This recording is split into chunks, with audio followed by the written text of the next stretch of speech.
Employer branding has become a hot topic over the last few years. And the reason for this is because organizations, certainly in professional services, are finding attracting and retaining talent to be incredibly challenging. You see, we have and understand the corporate brand, where companies are looking for new clients and positioning and marketing themselves to win new business. But what we're seeing is that employers have neglected to some extent the employer brand.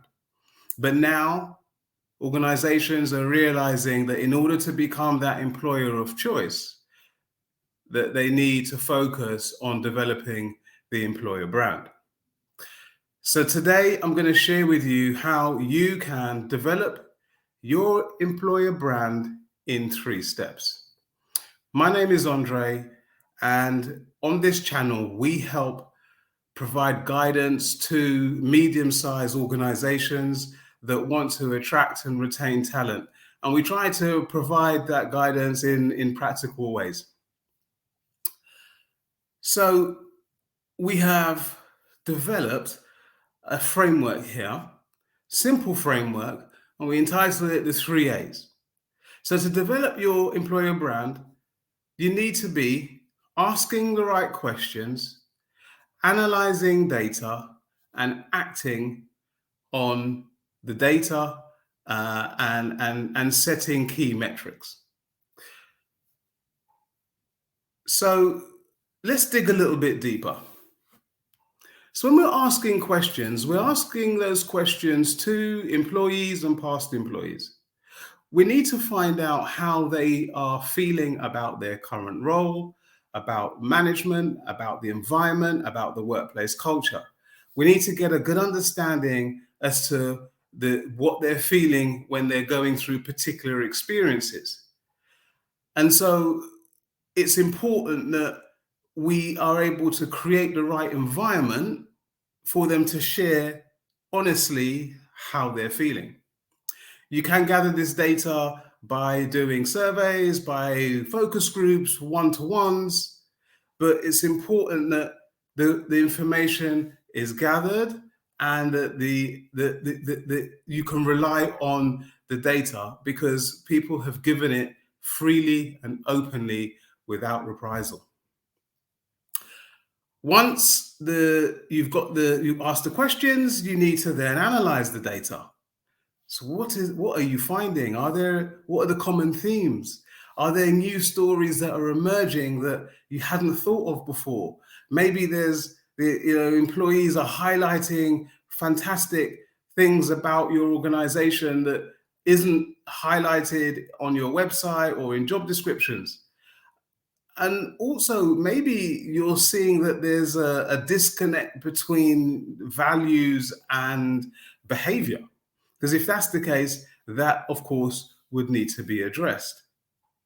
So the analysis stage is, of course, really important in order for you to then decide or for you to know exactly where you stand as an organization when it comes to your employer branding. So where are you today?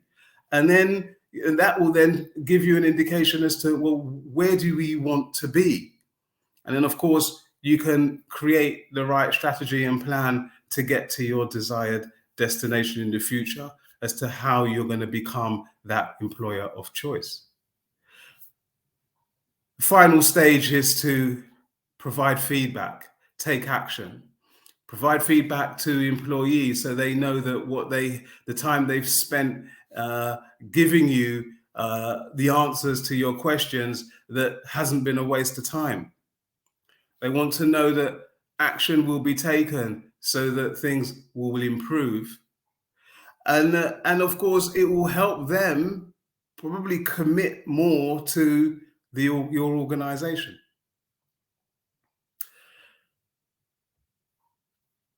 Finally, once you have asked, analyzed, and acted, it's important then that you look at, well, what are we going to track to make sure that we are moving in the right direction?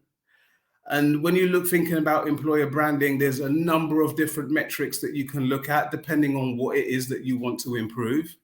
But some of the key metrics that you want to be certainly thinking about and hopefully tracking is the quality of hire. Not so much time to hire, but quality of hire, because this is going to tell you whether, that you are, you're hiring the right people, and you're putting them in the correct positions, and hopefully they have growth within that role.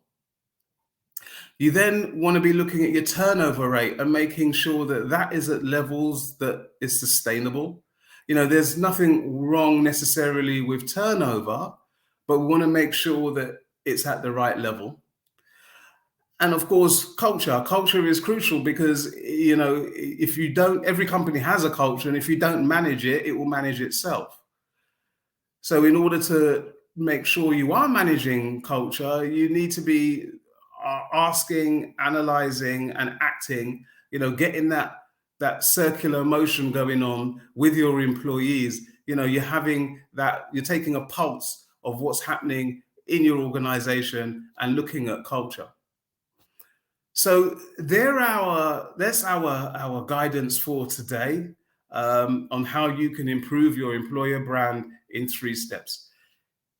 If you have any comments and you feel that you agree or disagree, please share.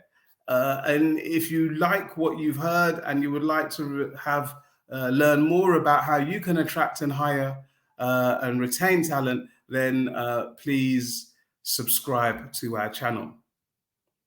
Thank you.